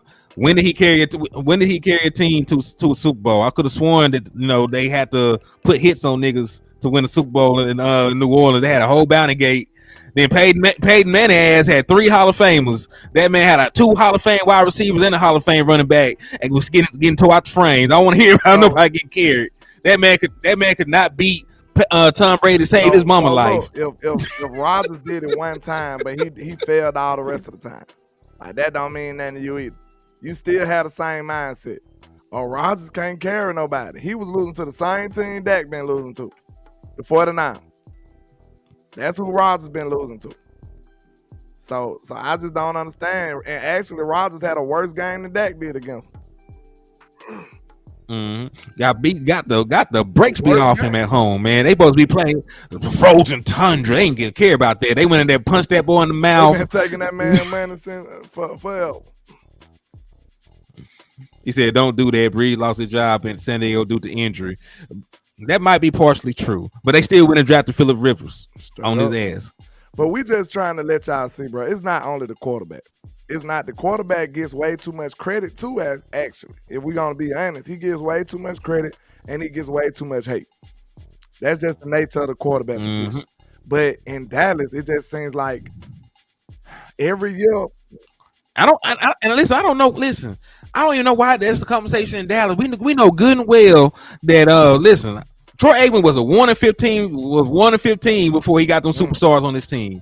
That man came into the NFL and ain't do nothing. That man had one of the best. He had the best offensive line in the NFL. He had the best running back in league history. He had one of the best wide receivers in league history. He had one of the best tight ends at the time. He had a top 2 defense. So, like, what did Troy Aikman do? Troy Aikman was never. I don't even think Troy Aikman made an All-Pro team. When we sitting here talking about Troy Aikman like he's Jesus. I know the importance of the quarterback having a real team. I might go back and find my tweet, man. I know if I ain't put it on Twitter, I put it on Facebook. The day that Sean McVay got Matthew Stafford, I said, oh, y'all done messed up and gave this man a quarterback. Once he got a quarterback, he won a Super Bowl. Once Matthew Stafford got a team, what he do? He won a Super Bowl. He didn't never have a team. It takes the combination of them both. We've been looking at Matthew Stafford. What he was the first pick, wasn't it? Man, Matthew Stafford, listen, forget being the first. Yeah, being the first. He would, but forget being the first pick. He was Patrick Mahomes for Patrick Mahomes. The way they hyped him, his arm talent. He supposed to have been the man. And statistically, he was the man. He just played on horrible teams. That's even more proof and evidence showing you that it takes two. It takes two, baby. You know what I'm saying? Hey, first and foremost, shout out to Dwayne Morris. Dak goes toe-to-toe with Rodgers in the playoffs, but Dak gets blamed for the loss. Dak Prescott scored over 30 points in the playoffs as a rookie, right? As a rookie, you know what I'm saying? And they still lost because the defense wasn't up to par just yet, right? Then you think about the game. He played good enough to beat the Rams. They gave up 300 yards on the ground almost, like 275 or something crazy like that. So you can't put every loss on Dak Prescott. You sure can't. That's just foolishness, man. It makes no sense. It makes no sense. We just letting you know it takes the combination of them both. It's not just the quarterback, man. That's low-hanging fruit. That's nasty work. That's somebody hiding an agenda of some other kind of hate that they don't want to reveal to us. You know, I ain't gonna get into the politics and the details, what I'm saying, but if you can read between the lines, there are reasons that people hate on people for no reason, you know. So let me ask you, DeQuincy, since Peyton Manning started 2-4, right, over his first 7 years, you would have got rid of his ass too, huh? And you never would have reaped the benefits of it. That's the kind of thing I'm asking you. So if he was Peyton Manning, right, and you don't know the future, right? If he was just Peyton Manning, let's switch him. You don't know if he'll ever win a championship. You know, he's 2-4 going into year 8. Would you have been campaigning to get rid of him? I just want to know. You can't say anything, and they have the same numbers over the same time period. They have the same numbers, same playoff record. Dak actually has a better passer rating and completion percentage. So let me just ask you, if it was flipped, right? If it was flipped, and we had Peyton Manning right now, knowing that he was 2-4. No, I said the Dallas Cowboys had Peyton Manning. I didn't ask you if you were a Colts fan. That's not the question. Their resume is basically the same at this point. Stay on topic. I asked you if Peyton Manning with the quarterback of the Dallas Cowboys, and he went through the same career trajectory with us, right? Okay, so he now you don't care about Peyton Manning. Okay, you're missing the point right now. You're missing the point. Peyton Manning career, his numbers was basically looking similar to Dak's, real talk, and his accomplishments. Mm-hmm. So yeah. It doesn't really matter, but you know, the question is, would you be? Hey, you ain't gave me a yes or no. I'm just trying to figure it out. Nah, it don't matter. I don't care about man. I don't care. We just showed you what the real is, man. You trying to dodge that work? That's all that is. Now you don't care. Cuz don't care. No, you would not have, because Peyton Manning didn't. Peyton Manning did not win a Super Bowl till year 9. Dak Prescott is going to year 8. So again, you're making stuff up, Quincy. Thank God you win the GM, because you would have fired Peyton Manning. You would have. I know you would have fired. You would have fired Peyton Manning, Drew Brees, and Matthew Stafford. Right, get him out of here. And you thinking that a quarterback supposed to win a Super Bowl? No, a team, an organization wins a Super Bowl, not a quarterback. That's right. Well, if Dak don't win it this season, then what? I mean, hell, it still would have. Listen, Peyton Manning did not win a title till year 9. Year 9, not year 8. This is year 8 for Dak Prescott. Facts. Yeah, he had multiple Hall of Famers plus foul. You know what I'm saying? Like everywhere he went. You know what I'm saying? So like this is a mute point. You know what I'm saying? Like hell. So it doesn't really matter at the end of the day, because you know he's our quarterback. He's gonna have a good year like he always does. Henny, can you boy be easy? How many times did Peyton Manning make it to the Super Bowl?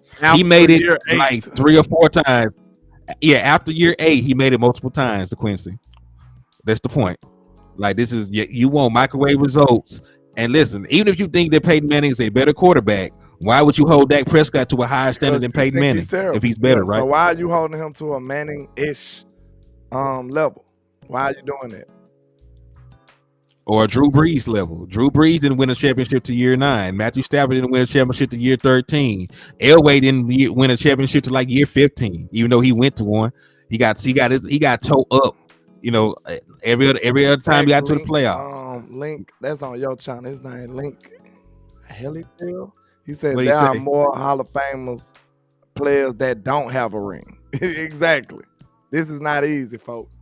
Shout out to Mafia Minds GTA with the $5 super. He says Dak had a league high in interceptions last year and still has one of the lowest interception ratios in history. That tells you everything you need to know. And that also tells you that we had a very mediocre wide receiving core that was not getting no separation at no point in the year.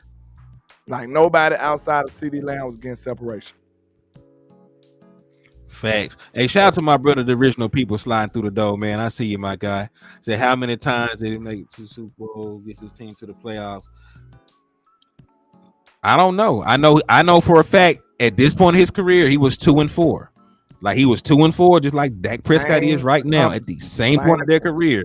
I don't know why we were talking around in circles. Like you can ask how many questions you want. The point is, like he ain't did shit. So you would have tried to get rid of him too. Mafia Minds just told you in the soup. Y'all dog him out for the interceptions. He had the worst interception ratio in his career, but it still didn't affect his big picture because he was so good. You know what I'm saying? Like that's crazy. Folks gonna be pissed when Dak has 12 rushing touchdowns this year. I'm telling you. With 37 passing touchdowns, 5,000 passing yards. Yeah, he did get robbed for a few rushing touchdowns. He got robbed for a few rushing touchdowns in 2021 too. You remember because he crossed the goal line like a couple times. They called it fumbles. Like he lost. Man. Like he had the ball all over the line. They hated that boy out.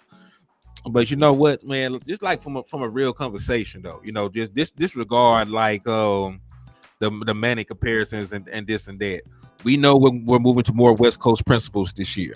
So outside of Dak Prescott, you know, which offensive players do you expect, you know, to take a jump this year based on you the want to know system? Something crazy? It might be crazy.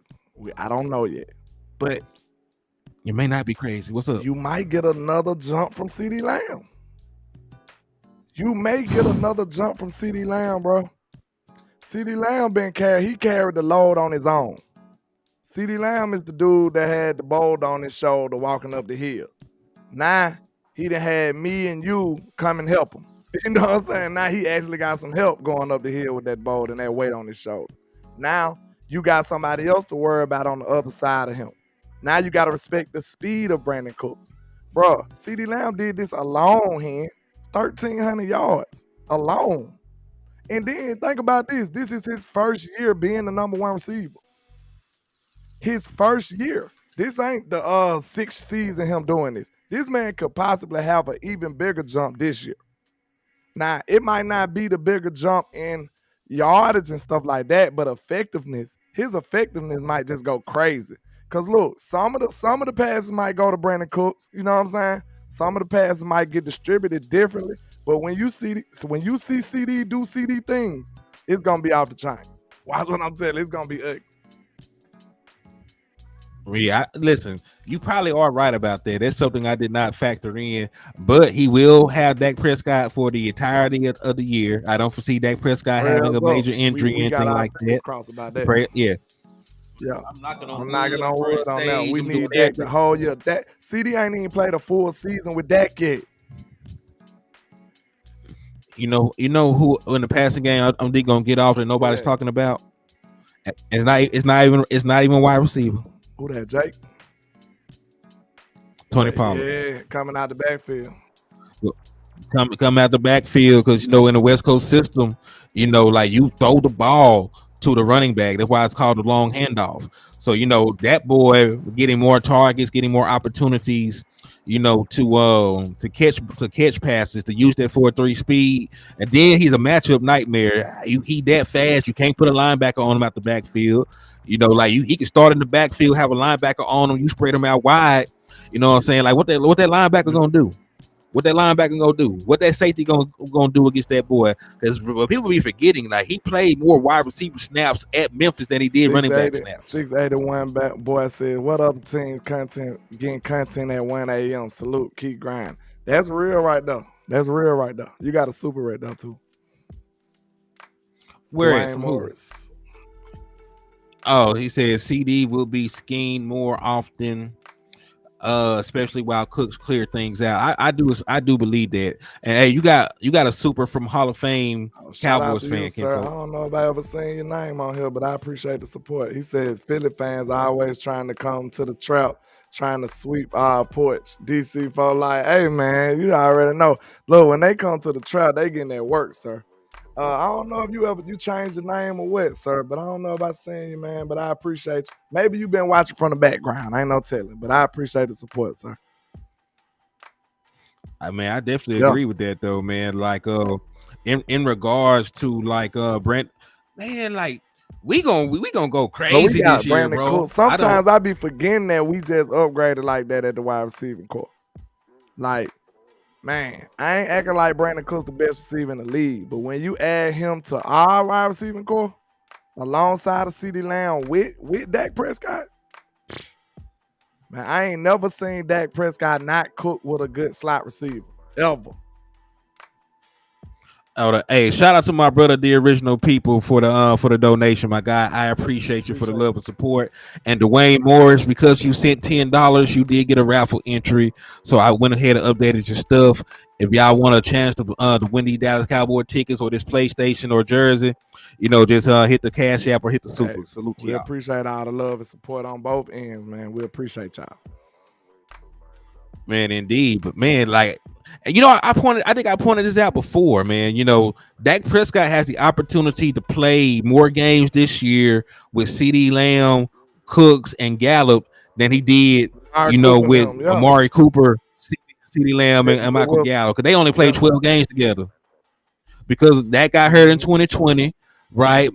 Michael Gallup got hurt twice in 2021. CeeDee Lamb missed a game and a half. Amari Cooper missed some time because of vaccination. So, they only intersected over that 2-year span for 12 games. They're saying that Michael Gallup finna take this next step, too. That's why I've been hearing glowing reports about Michael Gallup. All I want him to do is become himself again. If we can get that out of Michael Gallup, man. And then this shout out to the friend of the show, Mr. Jalen Tolbert. You know what I'm saying? The landlord and stat man, you know what I'm saying? Henny with the numbers. Yeah. Henny with the numbers. But yeah, man, what y'all know about that though? I'm telling you straight up, if you think about putting Dak with a wide receiving core like this, they never even played. CD never even played a full year with that. Just think about that, y'all. And CD having 1,000-yard seasons his rookie year, basically.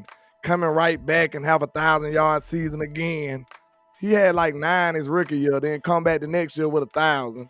Like 1,100. We ain't gonna shortchange. He's gonna go crazy, man. Then his first year as a number one, he go 1,300. Mm-hmm. Well, okay, look, think about this. Would you take this wide receiving core over the one with Cooper? That's interesting. It's tough. Because, the one with Cooper, at least we had Cedric Wilson. You know what I'm saying? Because we had Cedric Wilson and Malik Turner. And, Malik Turner had 3 touchdowns. Cedric Wilson had 6. So, like they had some production. I just don't know, though. Because we didn't have the speed. We didn't have the same speed. We so much faster now. Look, I think I might think about this, though.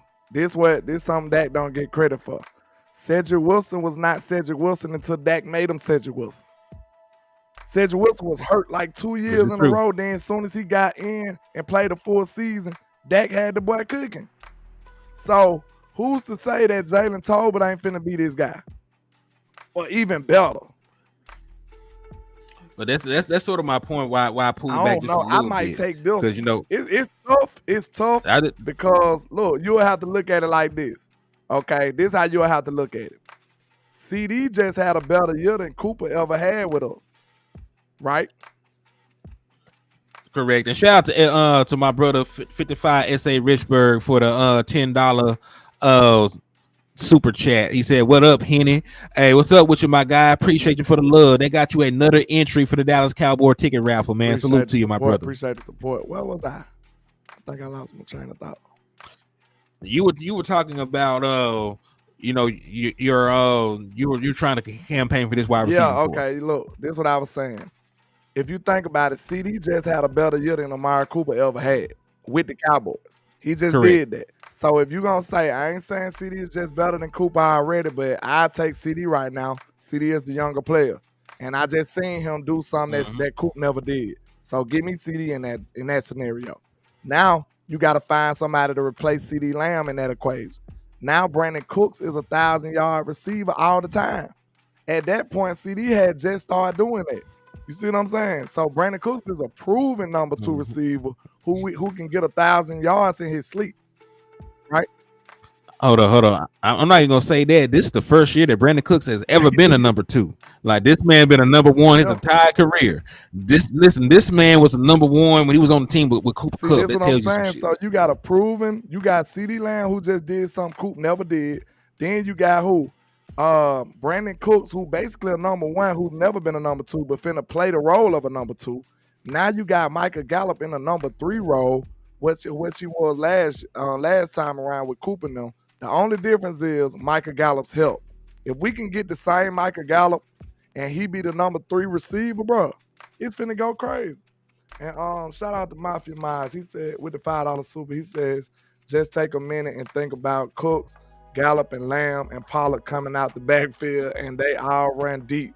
Defenses will a brick. Absolutely, sir. Straight up. That's a lot of speed on the field, man. Cook's finna add a whole different speed element to this offense. Him and Tony coming out the backfield. Like, come on, bro. You got Cooks coming out the slot and Tony coming behind him on a wheel route. You got to pick your poison. I just realized we have not even mentioned Cavante Turpin. A sprinkle of Turpin on them. Yeah, sprinkle of Turpin, because like I said, because the way Mike McCarthy described it, he said that he has plays drawn up for all his playmakers, and that he keeps it on the sheet. You remember that? You remember that conversation? So even if the sheet is not this long, if he has a sheet about this long, with some go-to plays that can get the ball in his hand in space, then I definitely believe that he can make an impact. I ain't saying, bro. Spot work them. Just find something to make them a decoy or add them on a go ball in some of these route combinations and stuff, bro. Like, man, it's easy to use him. Put him in on a wide receiver screen. Like, do stuff like that. You can take him out the backfield. Make him line up as a running back in this West Coast and do routes out the backfield. Yeah, you did it with CD Lamb in high school, bro. Turpin used to do everything. Like, go back and look at his high school tape and his college tape. Turpin used to do everything, bro. He's like a Swiss Army knife. He can do a lot of stuff. So you can just find creative ways to use him. You know what I'm saying? Kellen Moore should be arrested for not using this man at all, bro. He should really go to jail. Like, for real. Kellen Moore did not even use Tony Pollard until really year 4. He got him some spot work in 2021, but he didn't really use Tony Pollard until the 4th year of his damn contract when his deal was about up. What we want from him. We don't even know what we're gonna get from him. Because look, think about it. Say for instance, if Tony Pollard would have did this 3 years in a row, when you consider paying him at least a little more, you'll be like, I might pay Tony, bro. If he did what he did last year 3 years in a row, you'll be way more sure about that player.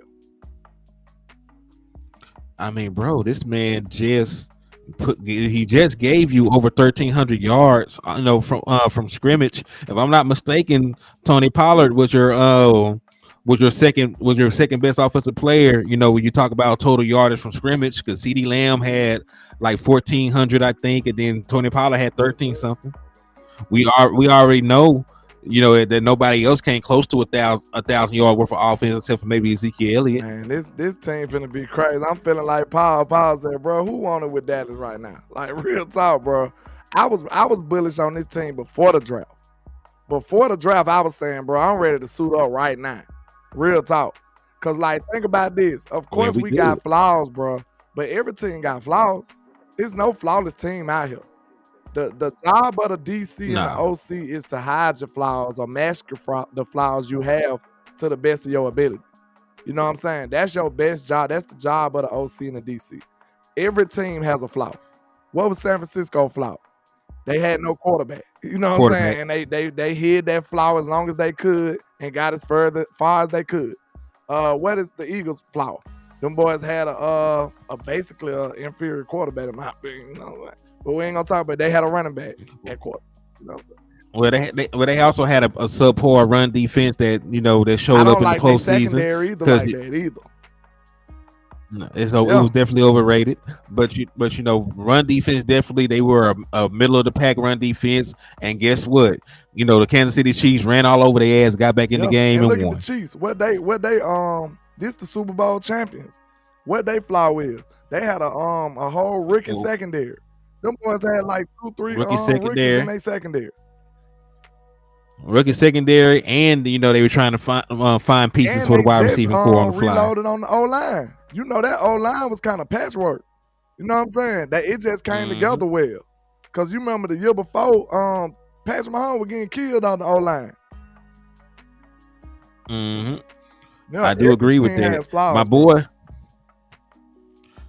My boy said they better have them exotic packages for Deuce Vaughn. I like Deuce. He just gonna have to show me something. You know what I'm saying? I'm not saying that he can't do it, but I just know as an undersized running back, they're gonna have to put him in a specific role. My bad. Fast Roy, real quick. He said they wide receivers weren't all that either. Exactly. Every team has flaws. You cannot name a team out here that is flawless. You can't.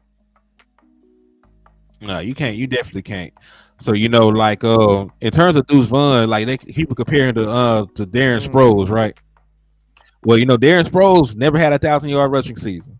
He'll give you 500 on the ground, give you like 500 through the air, and then he was a special teams ace. He'll probably take one or two back, in the return game for a big gain or a touchdown. Gonna do that? So you think Deuce gonna warrant that type of production or that type of touches year one? It's gonna depend on they're gonna be up to Deuce. It ain't gonna be up to me. It ain't gonna be up to me. Our flaws was defensive line, stopping the run. Cornerback too. Yeah, because we had linebacker play at times. We had our flaws too. Play calling. We had a lot of different flaws around the team. You know what I'm saying? But Deuce Vaughn, they're gonna be up to him. They're gonna give him an opportunity to earn touches and snaps, out here in Oxnard, out here during the preseason. So it'll be up to him. He showed them that he could be productive, he could be explosive in the return game or the passing game, or productive with the ball in his hand, period. They will, give him the ball. Because there's not really a pecking order in this running back room outside of Tony Pollard. They're looking for somebody. While you over here trying to sneak this, Dak, bro, let me know, was our receiving core a strength or a weakness? Let me know that. Let's see how honest you want to be. Because you keep, what was our flaw? What was our flaw? We already know you trying to say Dak was a flaw. So how strong with the K was our wide receiving core? Let me know that.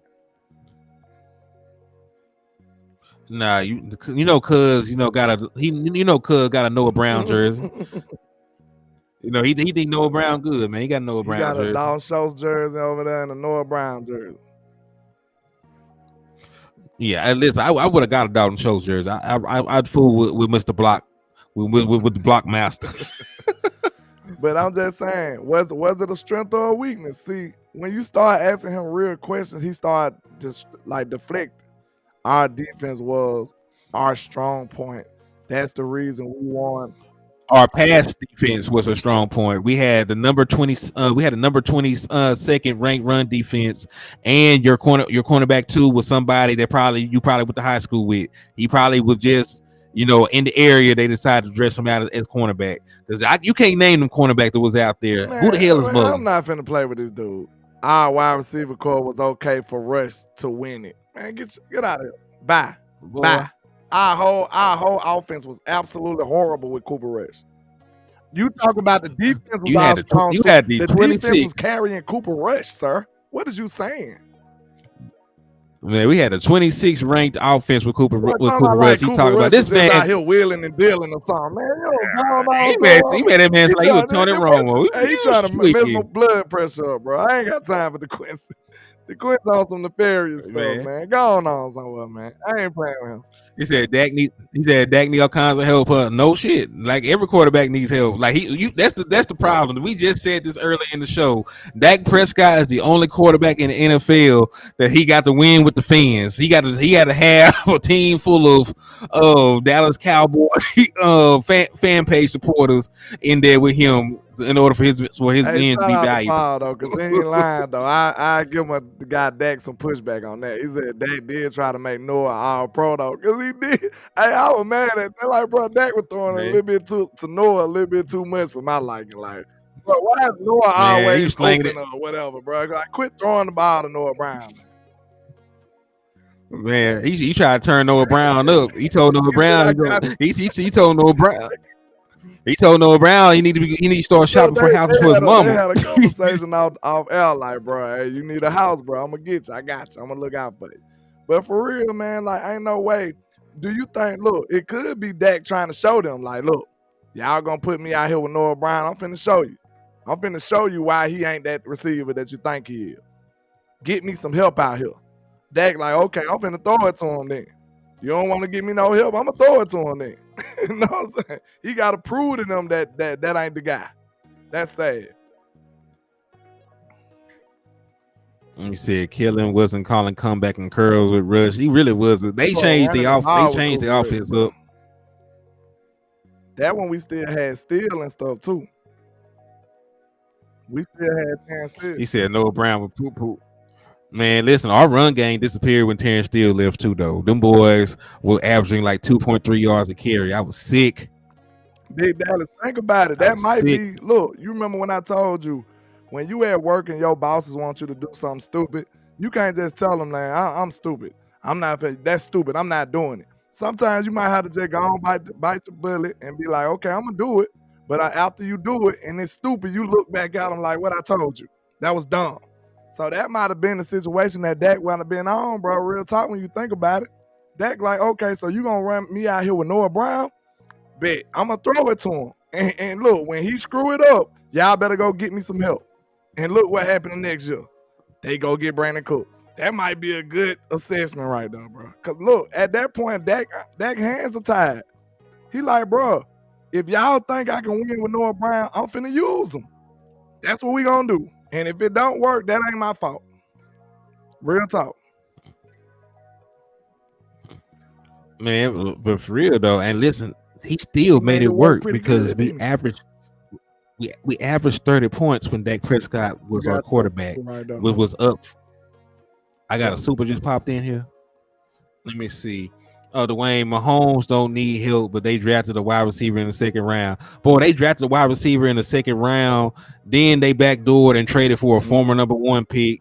Then they brought in some guys in free agency, like what was that boy named? Juju Smith-Schuster. Juju, you know, he was basically like a pseudo number 1 for a long time. Well, over there with I mean, he would have had over.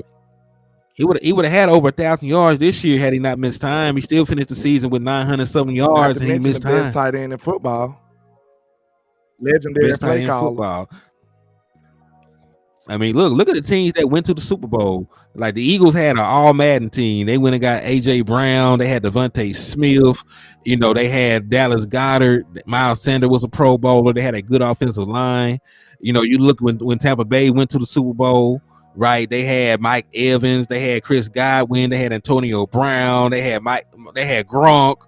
You know what I'm saying? Like Tom Brady is the GOAT, hands down. He's the best quarterback, you know, compass wise, stat wise, all that stuff. He had an all-star team a lot of time when he went to these Super Bowls. You know what I'm saying? So like, hell, like why if Tom Brady can have everybody and their mama that ever played football that was good, you know what I'm saying? Why can't Dak Prescott have somebody? Like y'all mad at Dak Prescott for getting Brandon Cooks. y'all mad that he did decently. I told y'all, we don't want to hear it, man. But we overachieved last year, bro. They took away the man number 1 receiver and his number 3 receiver and replaced him with James Washington. And who else? Noah Brown. They elevated Noah Brown, who was a practice squad guy for real. Like Noah Brown barely was making the team. The only reason Noah Brown was still on the team was special teams, bro. It wasn't because he was a good receiver. Noah Brown was going down there running and tackling people. And that's the reason that Noah Brown stayed on the team. That and he a decent blocker. Those the reason that Noah Brown been on this team all these years. If you a real Cowboy fan, how many years that we pretty much said that Noah wasn't gonna make the team? And then after count, we'll scratch our head like, how in the world is Noah making this team? He always made the team. Like, listen, there's a couple of guys that always make the team that I need to know who have they blackmailed. You know where. You know, I need to get some of this information too. I might need to try to get on the Cowboys staff. He said, why the Cowboys can't get Dalvin Cook? They don't want to spend no money on a running back. You know, you're already paying Tony Pollard $10 million in guaranteed money for a singular season. Dalvin Cook has already said he does not want to play for $5 million. He want a big boy contract because he's a big boy player. So, you know, that automatically crossed him off of the Dallas Cowboys wish list. Hey.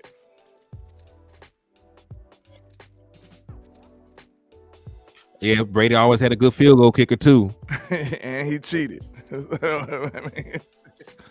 I ain't letting up on that, bro. Because if that was the Cowboy cheated like that, bro, they would never give us no grace. I'm not letting up on that. Them boy was cheating, man.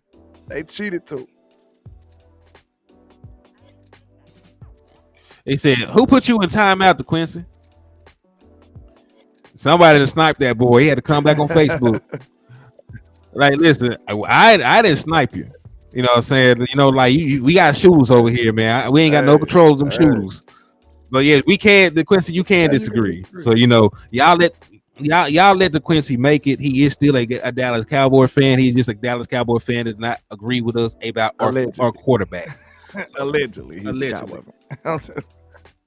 So yeah. So hey, but hey, y'all don't snipe DeQuincy. Y'all can disagree. We can agree to disagree.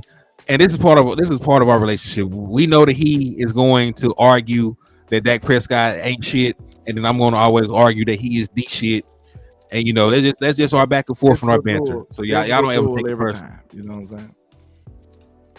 Mr. Gina Green and Wacky. She ain't playing with that boy. I got them shooters, man. Hey, them shooters in the trap, man. You know you gotta have security in the trap, man. Yeah, we got shooters. Yeah, we got shooters. What trap you know ain't got no shooters, boy? Let me know that. Man, well, hey, look, this liquor store's in the middle of the hood, man. You know, like I got the house armed security, top flight security of the world, Craig. Hey, but yeah, man. Hey, it's all good with me, man. I love people that disagree. I just don't want you to be disrespectful. Like, as long as they ain't disrespectful, and I call disrespectful, you know, calling people out of their name and stuff like that. When you get to doing that, now you're just being disrespectful. But if they just disagreeing, trolling or something like that, y'all know they gonna get cooked. So you might as well let them rock out. That's gonna make good TV. Always make for good TV, man. Dallas right now, coaching staff is really going to take Dak to a championship level. Well, listen, man, you know, this is the best offensive coordinator Dak Prescott's ever been with, right? Y'all say what y'all want. Dak Prescott, you know, had Linehan, he had Kellen Moore. Mike McCarthy is a better play caller than Scott Linehan. He is a better play caller than Kellen Moore because unlike them, he actually won a championship as a play caller. Right? So this is the best offensive coordinator and system that Dak Prescott has been in. So I definitely think it's going to pay dividends for him. Dak got to cut down the mental mistake. If not, it's going to be another early playoff exit for us. I just think that they don't need to put him in precarious situations because I went back and I finally made myself watch the Dallas Cowboys and the 49ers game from last year. I went back and I watched it a couple times. We had all the momentum, you know, in that game. You know, we had the ball 2nd and 2. It was under 2 minutes. And you know, we were getting the ball, you know, after halftime. we had one of the rare instances in football where you can actually double up. That's the kind of stuff you actually play for. So a situation where you can run the clock down, get points, and then get the ball right back after halftime. There was no reason to go. There was no reason to go 4 wide at all. On 2nd and 2 in the red zone. If anything, you should have been playing to at least at bare minimum kick the field goal. You should have been playing for points. And that was one of the. And listen, he did throw the interception on an option route, which was one strike against Hennythemoor for that. So 2, we needed to run the ball, run the clock down, and at least try the field goal. Even if he missed it, worst case scenario, we go to the third quarter tied. But there were no reason to even play that scenario and not try to and cut the clock down. We should have had the ball the rest of the half, and we should have been either going in up by 7 or 3, instead of going to halftime down by 3. So they mismanaged the game. And Dak Prescott, when you put him in situations to succeed, he can do it. You don't win 61 games and you're not capable of performing with your back against the wall. You don't have 18, comeback wins. You're not clutch. You just have to put some weapons around him, put him in situations to actually thrive. I said it takes everybody. You know what I'm saying? It's not just. It takes a combination of things. It's a special thing. It's an organizational thing, bro. It's not just a quarterback. It's a collection of things that get you a ring. So we need Jerry Jones and them to be better. We need them to stop being cheap and go get some real talent. We need Stephen Jones to be better. We need everybody to be better. It's not just one man. It's not.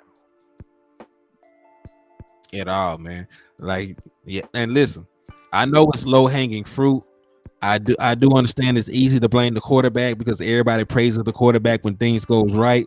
But we already said earlier, the quarterback probably gets a little bit too much love, when they win, but they definitely get too much hate when they lose.